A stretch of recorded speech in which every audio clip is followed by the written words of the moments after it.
Bismillahirrahmanirrahim. Alhamdulillah, alhamdulillah. Alhamdulillah, pagi ini kita masih diberikan kesehatan ya. Sehat semua yang di sini.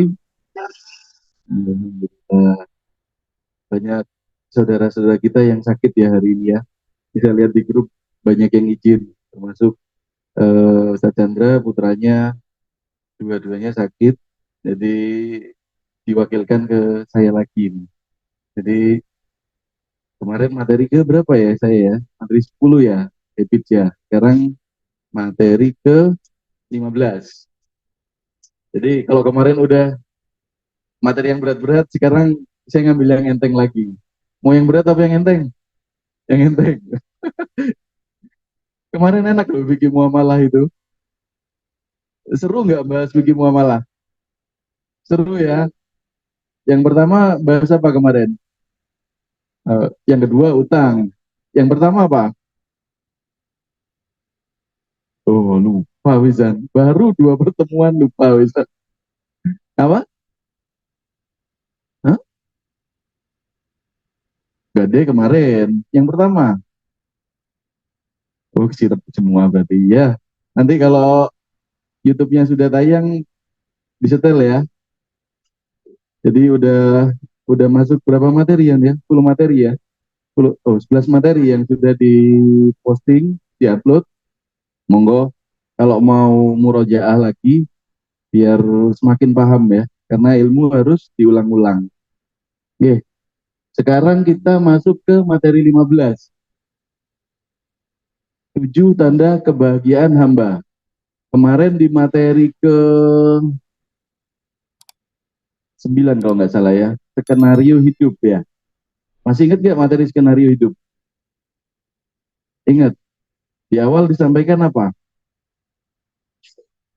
Yang dicari manusia di dunia itu apa? Keberkahan. Udah nggak ada kayaknya. Kayaknya Sandi ini meskipun duduk di depan, pikirannya ke anu ini, transaksi Shopee. Keberkahan, terus kebahagiaan, ketenangan, sama yang terakhir kecukupan. Ya, udah paham maknanya ya. Kayak Sandi aja yang tujuh. Kira-kira definisi kebahagiaan itu apa? Sandi apa? Definisi kebahagiaan menurut Sandi.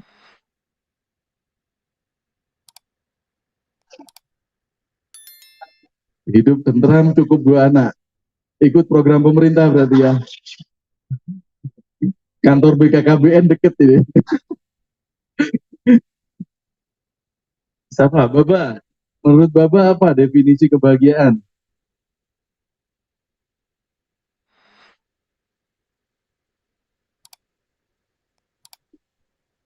Setoran rokok lancar ya. Apa Bah? Hah? Bahagia dunia akhirat.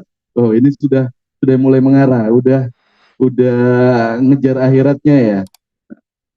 Terus apa lagi nih? Wisnu. Kira-kira definisi bahagia menurut Wisnu apa? Eh, apa apa anda pernah merasakan kebahagiaan?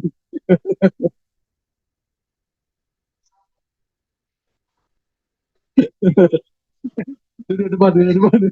Sebelahnya Sandi itu. Atau minta bocoran sama Agus Petis. Nah, itu pakarnya kebahagiaan Agus Petis itu. Gimana menurut Wisnu? Bahagia definisinya bisa membahagiakan orang tua. Gimana cara membahagiakan orang tua?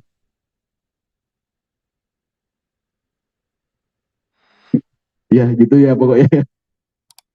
Terus dari yang perempuan, Nia, definisi bahagia menurut Nia apa? hidup tenang. Ya, diputer-puter berarti ya. Hidup tenang, hidup cukup, hidup oke, okay. Hidup tenang ya. Tenang aja udah bahagia ya. Ya, oke. Okay. Sekarang kita bahas detailnya kebahagiaan seorang hamba menurut Imam Asy-Syatibi dalam kitab Al-I'tisam. Tanda-tanda yang pertama, seorang hamba kalau bahagia itu dimudahkannya dalam ketaatan kepada Allah. Kira-kira kalau sudah taat sama Allah itu hatinya tenang enggak? Tenang ya. Terus bisa beribadah itu merasa nyaman enggak? Nyaman ya. Nah, dalam keadaan ini salah satu contohnya ya. Ibadah itu apa aja sih? Ketaatan kepada Allah itu apa saja? Wajibannya apa aja? Sholat, terus zakat, puasa, terus apa lagi? Hah? Haji bila mampu. Terus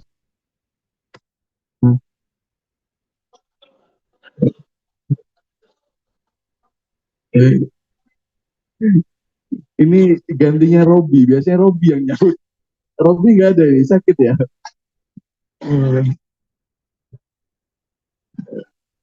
Anu, habis masang banner ya kemarin ya, luar biasa, masuk angin.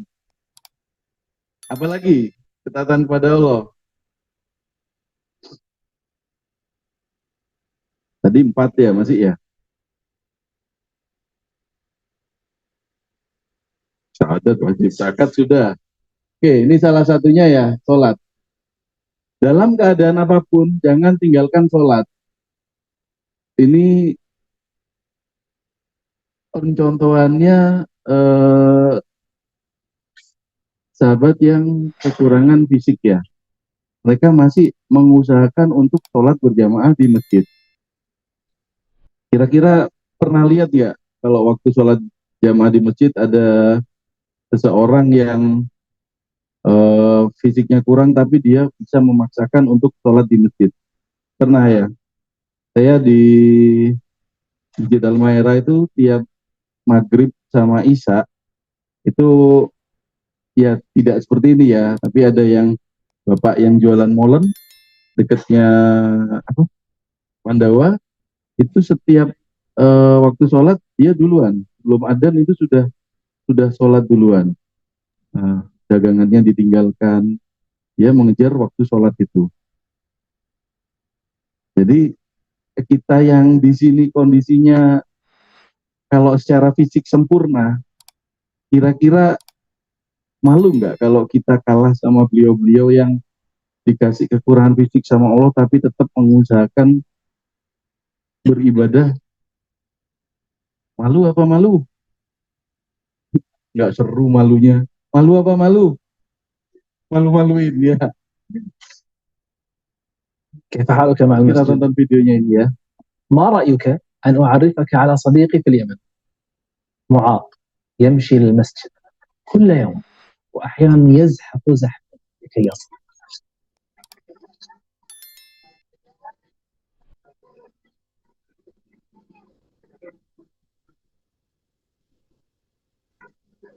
يتعب ولكنه لا يفوت تكبيرة الإحرام.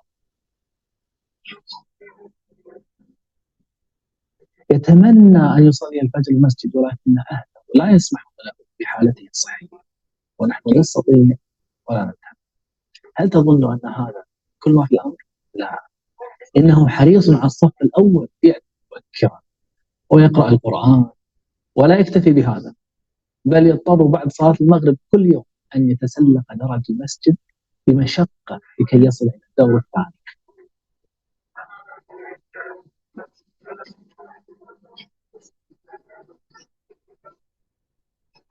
وهذا يوجد في الدور الثاني حلقة تحفيظ القرآن، إنه مشارك في حلقة تحفيظ مع أنه مشلول يتكلم بصعوبة ولكنه يضغط على إعاقته بإصرار لكي ينطق القرآن بصوته مع ما في ذلك من تعب.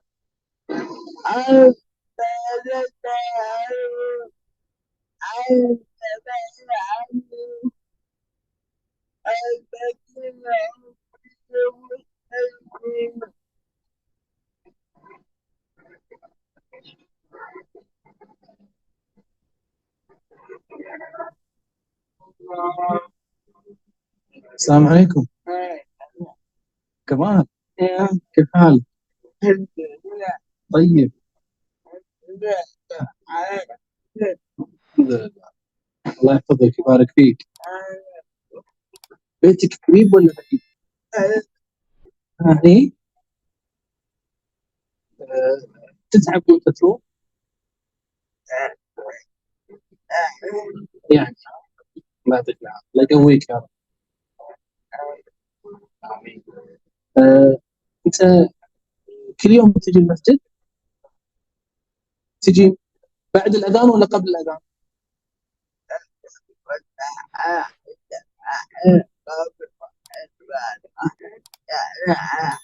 على حسب، احيانا قبل احيانا بعد. يا رب ان شاء الله ما تفوتك الجنه. انا شايف في الام على رجلي، احتكاك لما يلبس حذاء يتقطع بسرعه.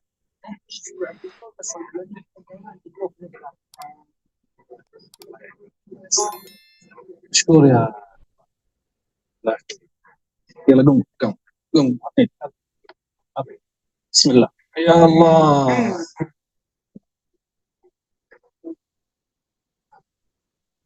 سلامتك والله سلامتك. ما شاء الله سريع انت كمال الحمد لله. لا لا ما تتعب. سابقني سابقني. وبعد ان يصلي العشاء يرجع، لا توجد مشكله، الظلام شديد، كيف يمكنه ان يصل؟ انه يتعلق باي مصلي خارج المسجد يساعده في الوصول اليه مع بعض الاضاءه اليدويه. لماذا كل هذا؟ انه يحب ما يحبه الله. هذا بيت الله، انا احب بيت الله. عذابي فيك عذب وبعدي فيك قرب، انت عندي كروحي بل انت منها احب. حسبي من الحب اني لما تحب. Gimana setelah menonton video ini? Malu? Apalagi perasaan yang muncul?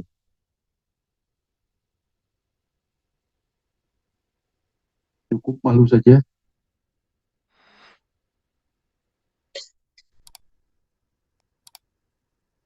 Kekurangannya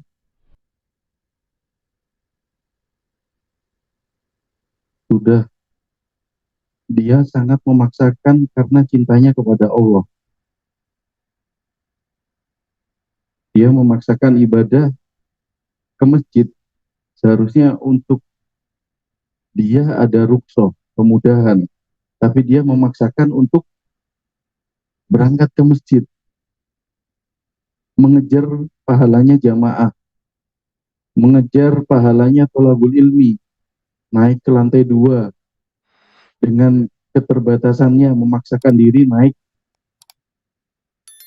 Sementara kita dikasih kemudahan, kelengkapan fisik, kelengkapan fasilitas.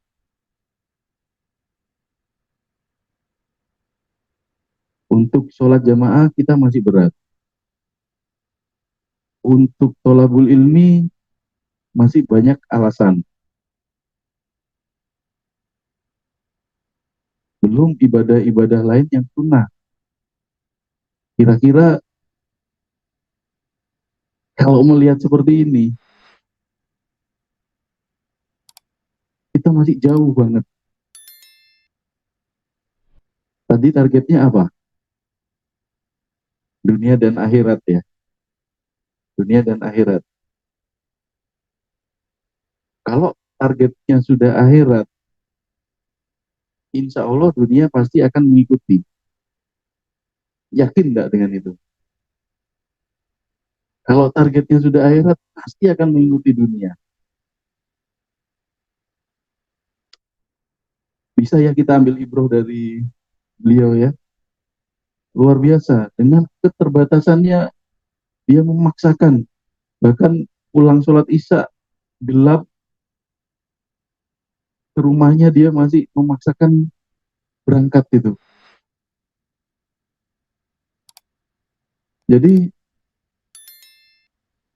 pilihan-pilihan sulit yang kita pilih sekarang, insya Allah ke depannya akan membawa kemudahan. Sedangkan pilihan-pilihan mudah yang kita pilih sekarang justru akan mempersulit kita ke depannya. Pernah merasakan dalam kehidupan sehari-hari nggak? Waktu kita memilih sesuatu yang mudah, ternyata di belakangnya malah eh, ada kejadian yang ternyata berat, bahkan ujiannya lebih berat. Pernah, saya dulu merasakan, balik lagi ke case pajak ya, 2014 sampai 2016 sampai 2018. Eh, Pilihannya dua, belajar sendiri atau pakai konsultan. Kita cari yang mudah, pakai konsultan. Konsultan yang baru kita kenal. Ternyata pilihannya mudah kan? Daripada saya harus belajar, harus mengorbankan waktu untuk belajar, atau membayar konsultan yang lebih mahal, saya ngambil yang lebih mudah. Konsultan yang tarifnya lebih murah, saya tidak mau tahu sudah prosesnya, yang penting saya terima beres. Ternyata di belakang ujiannya lebih berat. Yang pertama, dikemplang sama konsultan. Yang kedua, laporannya ternyata nggak benar. Yang ketiga, akhirnya muncul pemeriksaan pajak. Pilihan ini pilihan mudah di awal, tapi di akhirnya ternyata jadi masalah buat kita. Mungkin teman-teman juga merasakan seperti itu. Dulu mungkin yang eh, saya merasakan dulu lulus SMA ya, lulus SMA pilihannya kuliah sambil kerja, kuliah sambil bisnis, atau kuliah saja. Kalau ngambil pilihan mudah, kira-kira kuliah saja sudah cukup ya. Sementara saya ngambil yang sulit, kuliah sambil mulai bisnis. Di situ godaannya luar biasa. Mulai dari eh, kuliahnya akhirnya gantung.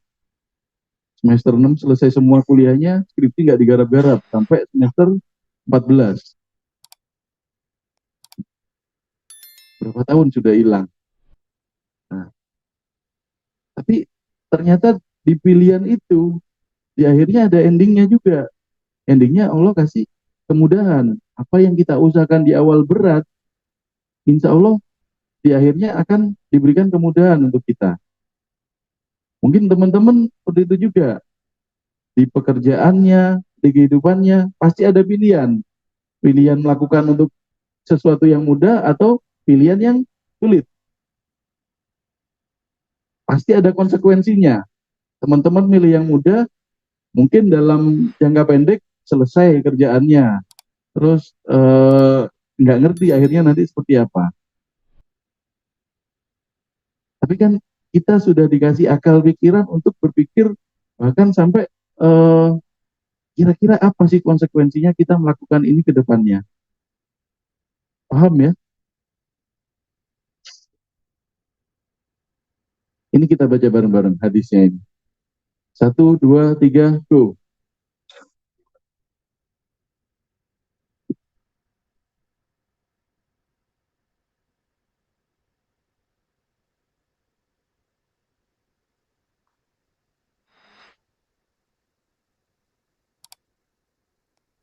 Seorang pemuda yang tumbuh dewasa dalam beribadah kepada Allah. Jadi saat kiamat nanti, sangkakala pertama ditiup, dunia hancur ya, semua hancur. Nanti sangkakala kedua ditiup lagi, semua umat manusia dibangkitkan di padang mahsyar. Padang mahsyar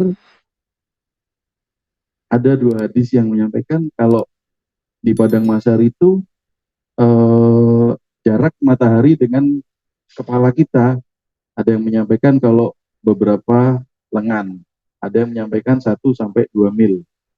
Tapi kira-kira kalau saat ini 3 hari terakhir ini matahari panasnya luar biasa ya. Teman-teman yang kemarin pasang umbul-umbul ya, panasnya luar biasa kemarin ya. Itu jaraknya masih sebegitu jauh. Nanti di padang mahsyar jarak cuma beberapa lengan, kira-kira terus apa enggak itu? Leleh ya. Di sini disebutkan 7 golongan yang dinaungi Allah dalam naungannya pada hari di mana tidak ada naungan kecuali naungan dari Allah. Yang pertama, seorang pemuda yang tumbuh dewasa dalam beribadah kepada Allah. Mau nggak kita dapat naungannya Allah? Berat tuh. Itu gambarannya kalau di padang mahsyar, selain mataharinya dekat dengan kepala kita, pintu-pintu neraka itu dibuka. Bahkan hawa panasnya itu ditiupkan kepada kita. Kalau kita nggak dapat naungannya Allah, mungkin di padang mahsyar sudah habis duluan badan kita. Ini masih yang pertama ya, ada 7.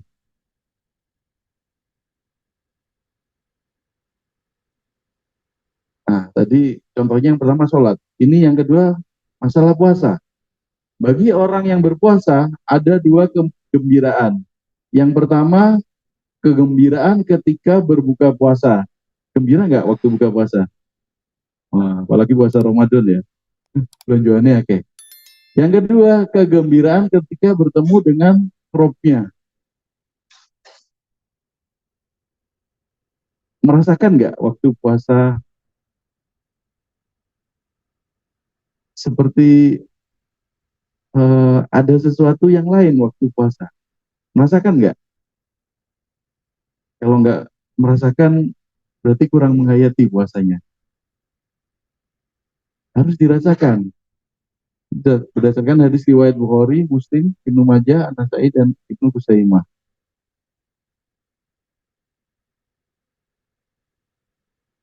Sekarang masuk tanda yang kedua. Seorang hamba, kalau diberikan kebahagiaan, dia akan merasakan kesesuaian terhadap sunnah dalam amalannya. Tadi ibadah yang wajib yang pertama ya. Sekarang yang kedua, terhadap ibadah yang sunnah. Dari hadis riwayat Bukhari dan Muslim, barang siapa mengada-ngadakan sesuatu yang baru dalam perkara agama kami, dan tidak ada dalil dalam perkara agama ini, maka hal itu akan tertolak. Jadi kalau bahasanya di hadis ini, kalau konotasi sekarang bid'ah ya namanya ya. Cuma pengklasifikasian bid'ah itu harus berdasarkan dalil. Jadi tidak semua semata-mata bisa, kalau tidak sesuai dengan eh, tidak dicontohkan Rasul bid'ah. Tidak seperti itu. Ada eh, istihad ulama yang itu akan mengklasifikasikan ini bid'ah atau ini bukan. Jadi untuk masalah sunnah kita ikutin yang Rasul pernah contohkan. Rasul dan Khulafaur Rasyidin ya, 4 khalifah awal setelah Rasul. Itu yang bisa kita contoh. Saat ini ada cerita saat Rasul ada 3 orang mendatangi rumah Rasul, bertemu dengan istri beliau. Beliau menanyakan, 3 orang ini menanyakan, apa saja ibadah yang dilakukan oleh Rasulullah. Padahal beliau adalah seseorang yang sudah dijamin masuk surga, sudah dijamin oleh Allah masuk surga. Apa saja amalan yang beliau lakukan. Akhirnya istri Rasul menceritakan ibadah yang dilakukan oleh Rasul. Satu orang berkata, saya akan melaksanakan sholat sunnah semalam suntuk. Orang yang kedua mengatakan, saya akan melaksanakan puasa setahun penuh. Orang yang ketiga mengatakan, saya akan berdiam diri di masjid dalam jangka waktu beberapa bulan, hanya untuk beribadah saja. Kira-kira Rasul mencontohkan seperti itu atau tidak? Dijawab oleh Rasul, ibadah yang aku contohkan ini sudah untuk memberikan kemudahan kepada umat manusia. Jadi jangan engkau tambah-tambahkan karena akan menjadi sesuatu yang bid'ah nantinya. Ibadah semalam suntuk. Ya kalau mampu ya. Tapi kan ada hal lain yang harus dilakukan. Puasa setahun penuh. Contoh yang paling eh, mendekati setahun penuh kan puasa Daud. Sehari puasa, sehari enggak. Terus aku akan beribadah selama berapa bulan di masjid. Padahal ada kewajiban lain. Dia harus memberi nafkah kepada keluarganya. Dia harus menjalankan kewajiban kehidupannya. Jadi kita harus benar-benar mencontoh dari amalan-amalan yang dilakukan Rasul. Jangan melebih-lebihkan. Masuk ke tanda yang ketiga. Tanda-tandanya kalau kita bahagia, kita berteman dengan orang-orang yang soleh. Kira-kira kalau berteman dengan orang soleh, yang didapat apa? Ilmu yang pertama. Terus keberkahan. Yang ketiga, apalagi? Akhlak. Akhlak apa, Pak? Akhlak kebaikan. Terus apalagi?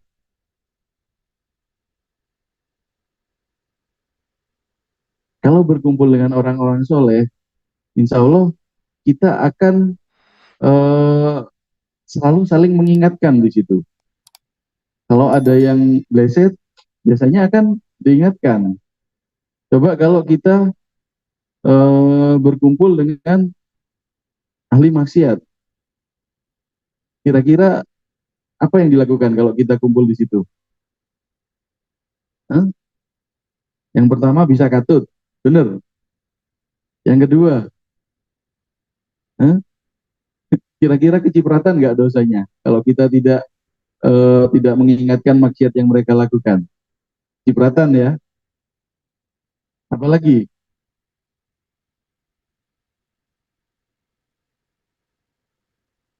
Yuk, diangkat teleponnya. Mungkin orderan itu ya. Apa jus? Set full 5 ya. Alhamdulillah. Umar bin Khattab berkata, tidaklah seseorang diberikan kenikmatan setelah Islam yang lebih baik daripada kenikmatan memiliki saudara semuslim yang soleh. Apabila engkau dapati salah seorang sahabat yang soleh, maka peganglah erat-erat. Kenapa harus dipegang erat-erat?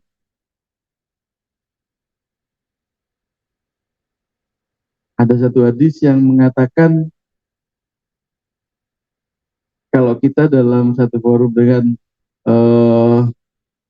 orang soleh, si orang soleh ini masuk surga. Kita nggak kelihatan itu di situ. Nanti dipanggil-panggil nih. Si Fulan ini pernah satu forum kajian denganku. Tolong masukkan dia juga ke surga. Pengen nggak seperti itu? Dipanggil sama teman yang soleh. Tapi kalau kira-kira sama temennya ahli maksiat, temennya masuk neraka dipanggil nggak? Ini pernah mabuk sama aku. Kenapa dia udah di tangganya surga? Kira-kira enak nggak dipanggil? Ayo, celuk-celuk ke neraka.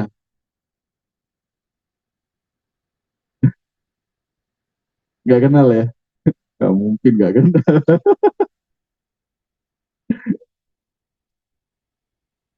Di sebuah riwayat yang lain, Abu Darda radhiyallahu anhu secara marfu, barang siapa yang mendoakan bagi saudaranya tanpa pengetahuannya, malaikat yang diutus mengatakan amin dan bagimu yang semisal. Jadi eh, kita berteman dengan orang soleh.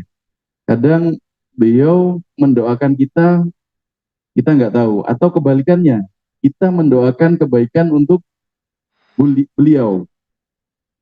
Itu kita dapat eh, malaikat itu mengaminkan doa kita. Dan doa itu juga kembali kepada kita. Saya pernah merasakan waktu itu baru awal-awal di komunitas ini ya, tanpa riba ya. Itu di situ di apa? Di brainwash untuk saling mendoakan sahabatnya. Sahabatnya tolong didoakan juga biar dia segera lepas utang riba atau proses pelunasan utangnya disegerakan. Kita saling mendoakan di situ. Ternyata benar, tiap sholat kita mendoakan, doa itu juga kembali kepada kita. Percaya enggak seperti itu? Pernah merasakan enggak?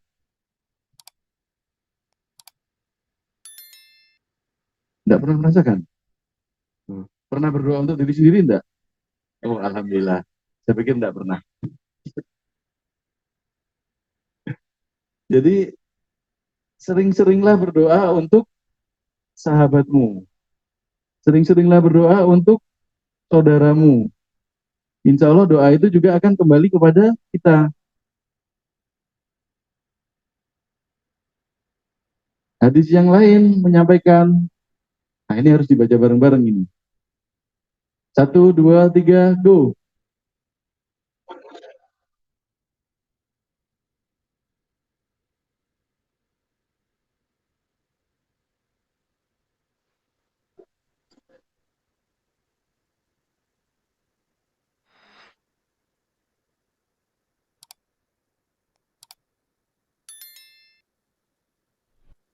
Sama dengan yang tadi ya. Ini termasuk golongan yang kedua. 7 golongan yang dinaungi Allah dalam naungannya pada hari akhir. 2 orang yang saling mencintai di jalan Allah. Keduanya berkumpul karena Allah dan berpisah karena Allah. Ini sesuai dengan kalau kita berkumpul dengan orang-orang soleh, pasti kita berkumpul karena Allah, bukan karena hal lain. Beda kalau kita kumpul dengan ahli maksiat. Kita kumpul karena kesenangan dunia. Iya. Tapi kalau kita berkumpul dengan orang-orang soleh, pasti tujuannya karena Allah. Dan kalaupun kita berpisah juga karena Allah. Ini masuk ke salah satu dari 7 golongan yang dinaungi Allah. 5 yang lain yang bisa saya kasih reward. Ada 7 golongan. Tadi udah disebutin 2. Yang pertama, yang pertama udah lupa apa ya? Yang pertama belum 5 menit.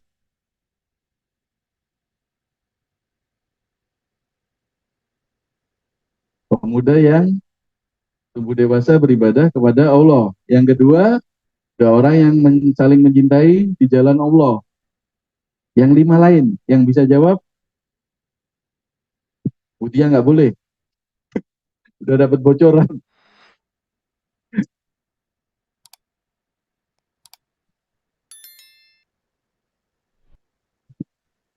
Ayo, browsing aja, browsing. Punya HP yo, punya HP, nggak dimanfaatin. Jangan dibuat lihat medsos saja.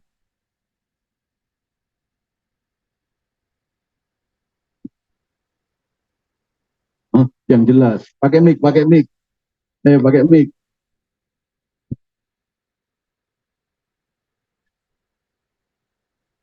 Ayo, Ulum. Ulum udah dapet reward ya kemarin dari Ustaz Chandra ya. Assalamualaikum warahmatullahi wabarakatuh. Waalaikumsalam warahmatullahi wabarakatuh. Ada 7 golongan yang Ya, yang pertama itu pemimpin yang adil. pemimpin yang adil. Betul. Terus yang kedua itu seorang pemuda yang tumbuh dewasa dalam beribadah pada Allah. Ya, yang tadi ya. Yang ketiga. Seorang yang hatinya bergantung ke masjid. Betul. Jadi yang kedua sama ketiga hampir berhubungan ya.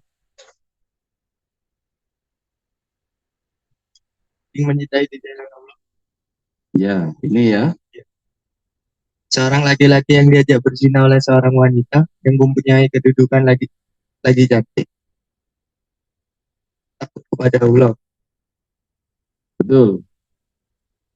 Seorang bersedekah dengan satu sedekah lalu ia menyembunyikannya sehingga tangan kirinya tidak tahu apa yang diinfakannya. Tangan kanannya Betul. Udah baca kok masih ragu-ragu kamu. kir kepada Allah dalam keadaan lalu ia meneteskan air matanya.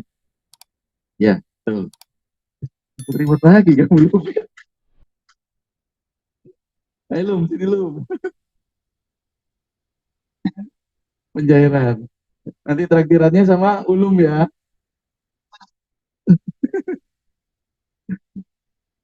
Tujuh golongan. Yang pertama, pemimpin yang adil. Kira-kira berat atau enggak jadi pemimpin yang adil? Yang ditakdirkan jadi pemimpin siapa? Laki-laki, pemimpin rumah tangga, pemimpin keluarga, bisa memimpin di manapun juga. Bisa jadi pemimpin perusahaan, bisa jadi pemimpin daerah, bisa jadi pemimpin negara. Kalau adil, dia pasti dapat naungan nanti. Berat nggak jadi pemimpin yang adil? Nah, susah ya. Nah, tapi kita apapun posisinya, kita ditakdirkan sebagai pemimpin harus mengusahakan yang adil. Untuk keluarga kita, untuk bawahan kita, usahakan yang adil. Yang kedua tadi, sudah dibahas tadi ya, orang yang pemuda yang tumbuh dewasa dalam beribadah dan taat pada Allah. Yang ketiga, pemuda yang hatinya tertaut kepada masjid. Tidak disebut pemudi karena kewajibannya untuk pemuda ya. Kira-kira mau nggak? Yang pertama susah ya. Yang kedua secara global masih agak susah, tapi bisa. Yang ketiga lebih mudah atau lebih susah? Susah. Lebih mudah lah. Kan kemarin materi ke-10 habits bahas masalah pembiasaan. Dicoba dulu berapa hari? 30 hari. Terus 1 tahun, 30 hari, terus 90 hari. 90 hari, terus 1 tahun. Harus dipaksa itu. Pembiasaan harus dipaksa. 30 hari dulu, jangan sampai lolos. 5 waktu di masjid. Bisa siap? Itu eh, paling mudah loh ya. Kita dapat naungan nanti. Tapi gini, mau nggak dapat naungan di surga? Di surga, di padang mahsyar. Yang mau angkat tangan kanan, katakan saya. Tadi soalnya pada nggak yakin kayaknya. Kira-kira yang paling mudah tadi, hatinya tertaut di masjid. Siap nggak membiasakan diri? Insya Allah. Harus. Kita pengen kita semua di sini masuk surga bareng-bareng. Saya jadi Pak RT-nya nanti ya di surga ya. Hah? Wakilnya siapa wakil RT? Yang keempat, apa tadi? Ini, 2 orang yang saling mencintai di jalan Allah. Yang kelima, dirayu wanita cantik, berkedudukan tinggi, tapi menolak karena Allah. Bisa nggak? Laki-laki,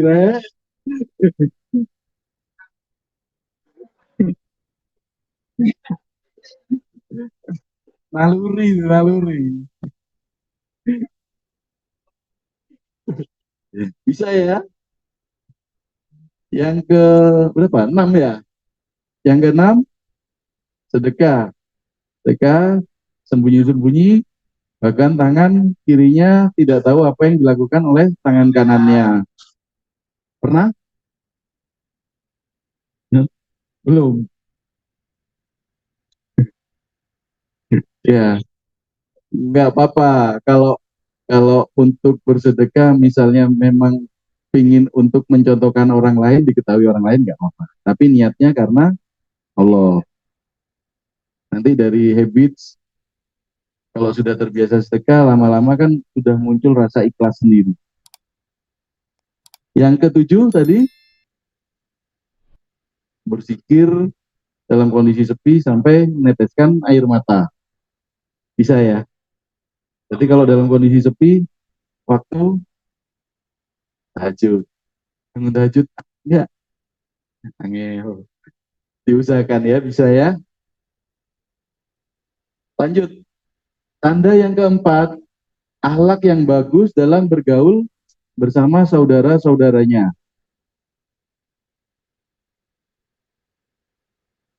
Hati-hati saat bercanda. Kayaknya simple ya bercanda ya, guyonan. Dari Ibnu Hibran rahimahullah berkata, berapa banyak yang berpisah di antara saudara-saudaranya dan saling memboikot di antara 2 orang yang saling mengasihi yang awal dari itu, semua sebabnya karena bercanda. Ya Pak, yang lagi viral tuh bercanda. Oh, Mas Ayus ya kemarin ya bikin konten itu ya. Ya Pak, angel ngomongnya. Nggak bisa semlohai ini mulutnya. Bercanda. Aduh, susah.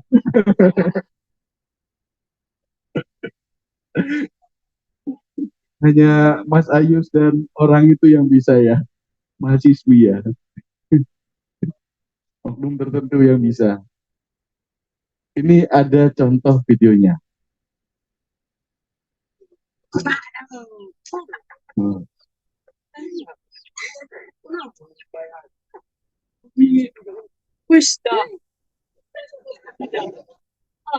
Niatnya bercanda ini ya. Oh.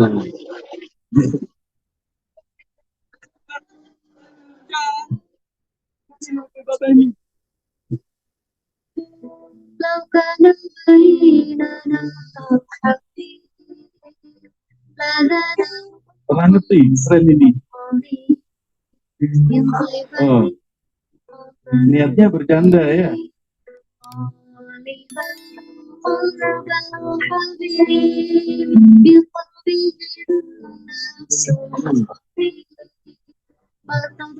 sampai nggak sadar, sampai meninggal.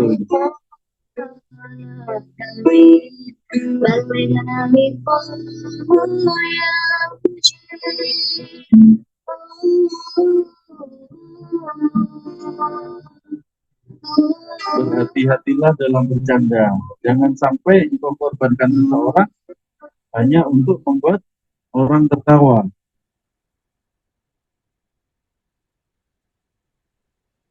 Ini nggak nyinggung Mas Ayus ya.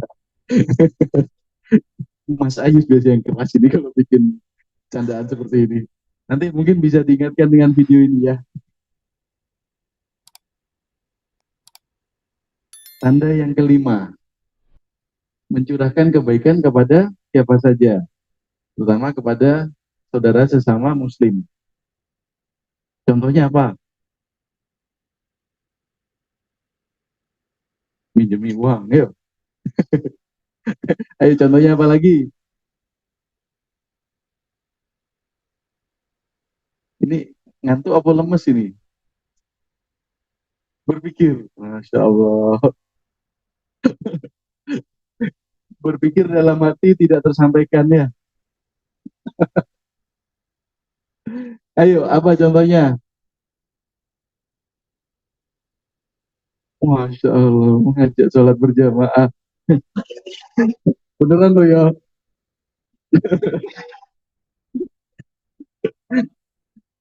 Nanti kalau Jumatan kan pasti jamaah ya. Sholat asar, kalau Sandi nggak ngajak teman-temannya sholat jamaah, bilang saya ya. Disiapkan SP1 nanti Jus ya. Karena sudah tercetus di sini nih.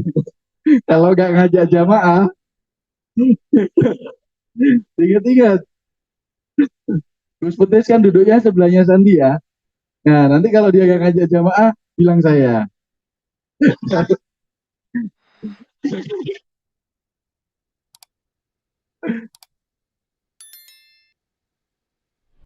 Kita lihat lagi videonya.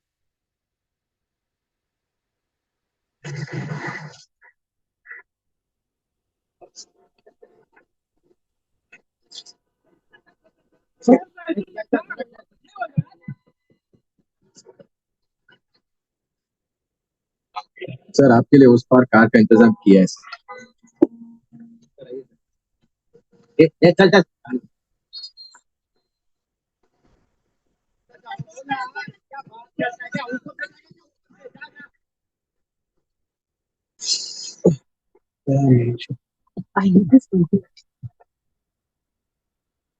कुछ करो ना वहां जाके क्या उखड़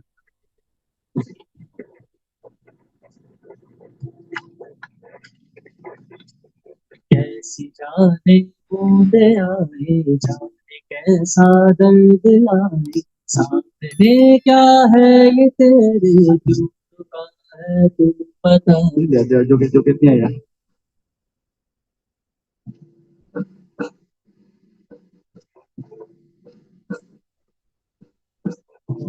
तुझको पार लेगा होगा वो मसीहा मुझे तू ढूंढता है तू भी है तू वही है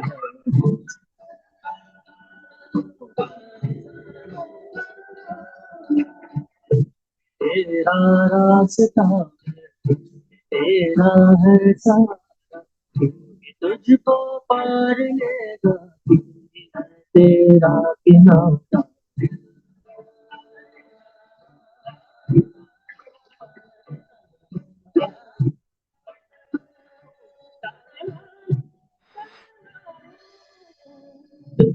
तेरा रास्ता है तेरा है सहारा क्योंकि तुझको पार लेगा तू ही है तेरा किनारा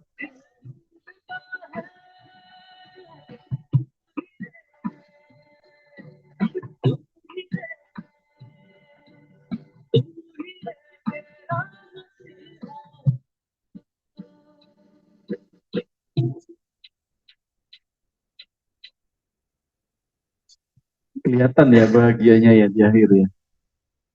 Padahal memulai dengan anak kecil aja. Dia pingin berbuat kebaikan, mindahin pohon, kira-kira pasti nggak mampu kan? Tapi kebaikan yang dilakukan berjamaah bisa menghilangkan rintangan yang seberat itu.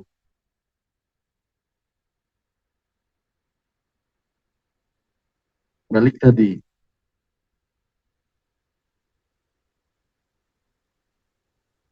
siap nggak kita untuk berbuat baik kepada terutama saudara muslim kita?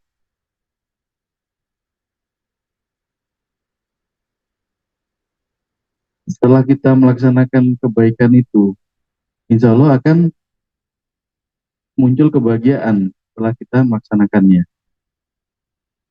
Merasakan enggak seperti itu?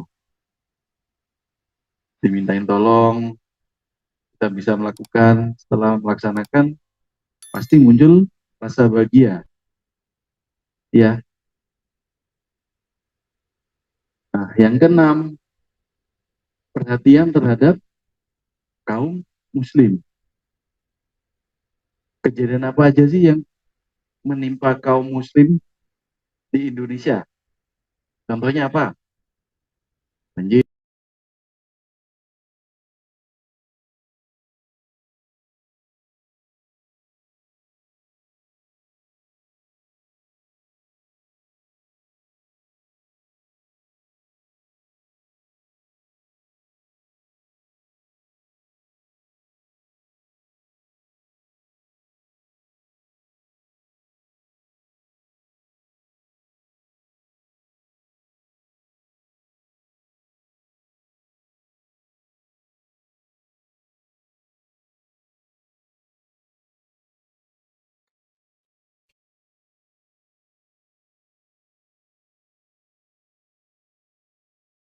Ini yang kemarin ya. Oh, belum lagi masalah Palestina. Apalagi Rohingya, apalagi pembakaran Quran di yang terakhir di Swedia ya. Apalagi banyak Syria, ceritanya Irak dulu waktu menggulingkan Saddam Hussein. Alasannya ada bom nuklir ya, padahal nggak ada. Banyak kejadian-kejadian yang harus kita perhatikan. Nggak hanya perhatikan, kita harus perhatian. Kalau dengar beritanya Palestina, kira-kira tersentuh nggak kita? Pingin ada sesuatu untuk melakukan eh, upaya untuk bisa bantu, pernah muncul nggak? Alhamdulillah kalau pernah muncul. Kadang kita udah mati rasa menghadapi problematika hidup kita sendiri aja. Untuk mikirkan orang lain sudah nggak mampu, udah urusanku sendiri belum selesai, ngapain aku ngurusin orang lain.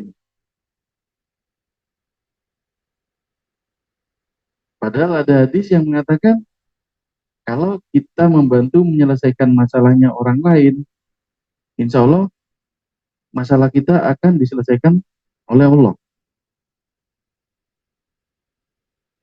Tadi yang pertama kita mendoakan orang lain, kita akan mendapatkan doa itu juga kembali pada kita. Nah, sekarang kalau kita membantu kesulitannya orang lain sama-sama muslim, insya Allah masalah kita juga akan diselesaikan oleh Allah. Sampai sini ada pertanyaan enggak? Ini masih masuk yang ke-6 ya, kurang satu. Ada yang ditanyakan? Atau ada yang mau disampaikan? Mau ditambahkan? Apa mau makan? Sudah ready makannya. Lanjut ya. Masuk yang terakhir.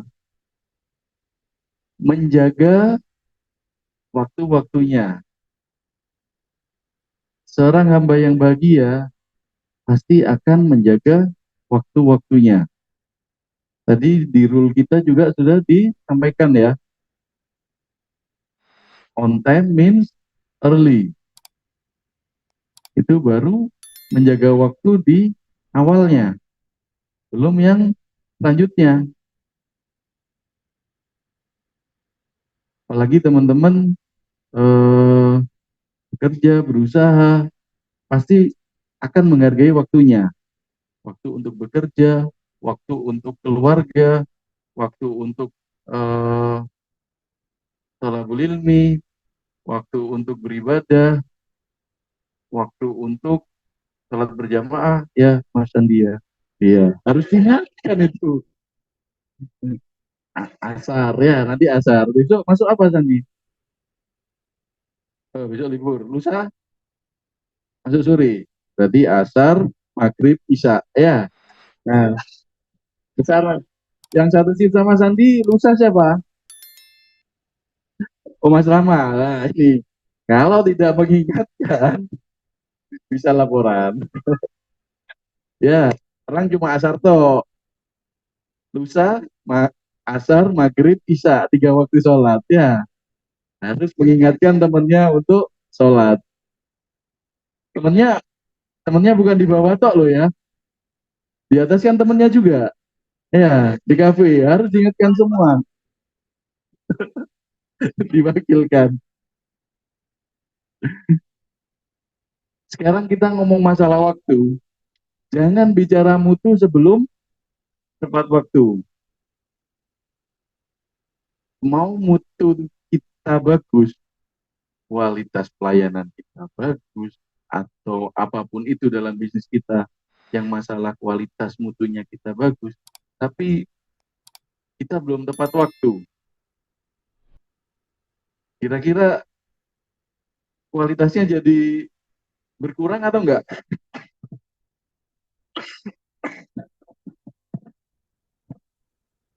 Karena yang pertama dinilai adalah ketepatan waktu. Ibadah aja harus tepat waktu ya, Mas Andi ya. Ya. Eh, Apalagi untuk dalam hal eh, pekerjaan juga.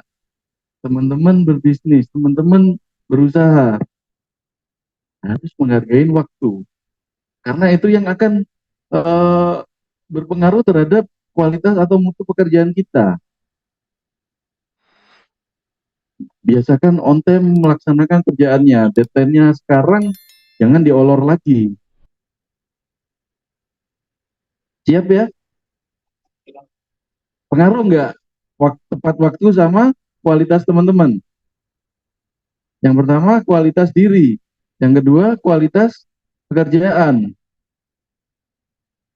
yang ketiga kualitas diri kita di hadapan Allah. Kalau kita nggak bisa menghargai waktu dari masalah ibadah, ibadah kita sholat ditaruh di akhir. Kira-kira kalau waktu dihisap itu, piye jawabannya? Jadi sholatnya jamak tiap hari hampir jamak terus ya. Duhur sama asar di jamak, maghrib sama isya. Jadi saling mendekati waktunya biar kompak ya. Jadi ini kita ngomong sebagai umat muslim, kita ngomong sebagai eh, orang yang beriman, bertakwa, taat kepada Allah. Ini salah satu eh, penilaian kita di hadapannya Allah. Waktu untuk beribadah, waktu untuk bekerja. Karena bekerja itu sunatullahnya kita untuk mencari nafkah. Tapi kalau di situ kita sudah ingkar terhadap waktunya, ya ada penilaian sendiri dari Allah. Penilaiannya bukan dari Mas Gendon atau dari Mas Ricus. Ya, paham ya sampai sini ya? Sudah, materinya selesai ini. Nggak ada lagi, Cik. Oh iya, sudah habis. Ada pertanyaan? Siap, Mas Andi ya? Mengingatkan untuk teman-temannya sholat? Siap. Jadi nanti saya minta jadwal khusus Andi ya. Setiap hari. Jadi 1 minggu 6 hari. Masuk pagi berarti jadwal mengingatkan sholat duhur, sholat asar. Kalau masuk sore berarti ingatkan sholat asar, sholat maghrib, sholat isya. Siap? Belum berusaha udah menyerah. Mungkin itu yang dapat saya sampaikan. Ada pertanyaan? Monggo kalau mau tanya nggak apa-apa. Mudah-mudahan saya bisa jawab. Agung? Enggak. Udah pegang mic gitu. Eman-eman mic-nya.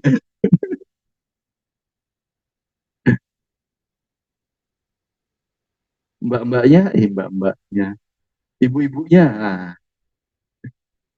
ada yang mau ditanyakan? Nggak ada ya. Materinya ringan ya. Nggak seberat fikih muamalah ya. Besok pekan depan lanjut fikih muamalah lagi. Ya kalau suruh bahas fikih muamalah, ampun. Terima kasih. Kurang lebihnya kebenaran hanya milik Allah. Kalaupun itu ada salah, itu murni dari saya. Terima kasih. Assalamualaikum warahmatullahi wabarakatuh.